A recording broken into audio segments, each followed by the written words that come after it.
વડોદરા ભાજપાના લોકસભાના ઉમેદવાર વિરુદ્ધ પોસ્ટર લગાડવાના મામલે રાજનીતિ ગરમાઈ છે ત્યારે આ મામલામાં સંડોવાયેલા વડોદરા યુથ કોંગ્રેસના કાર્યકારી હેરી ઓડ પ્રમુખને પોલીસે પૂછપરછ બાદ જવા દેવામાં આવ્યા હતા। તો પૂછપરછ દરમિયાન ઓડે જણાવ્યું હતું કે કોંગ્રેસના એક દિગ્ગજ દ્વારા પોસ્ટર આપવામાં આવ્યા હતા અને ચૂંટણી પહેલા આ પ્રકારે પોસ્ટર લગાડવાનું નક્કી કર્યું હતું।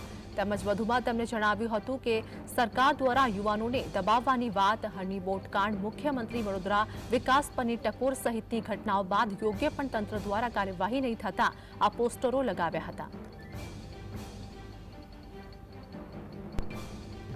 બેનર મારો અંતરાત્મા જાગ્યો કે ભાઈ ભાજપના નેતાઓ જેમને બોલવું છે પણ આ લોકો સત્તાથી દબાઈ દે છે, કોઈની ટિકિટ કાપી કાઢે, કોઈને પક્ષમાંથી હાંકી કાઢે, એ બીકના કારણે એ લોકો બોલતા નથી। તો મેં કીધું લાવો એમનો અવાજ એમના લોકો ના બનતા હોય તો કોંગ્રેસીઓ તો દરેકના અવાજ છે, તો અમે હર હંમેશ લોકોનો અવાજ બનતા રહીશું અને પબ્લિક સાથે પણ રહીશું।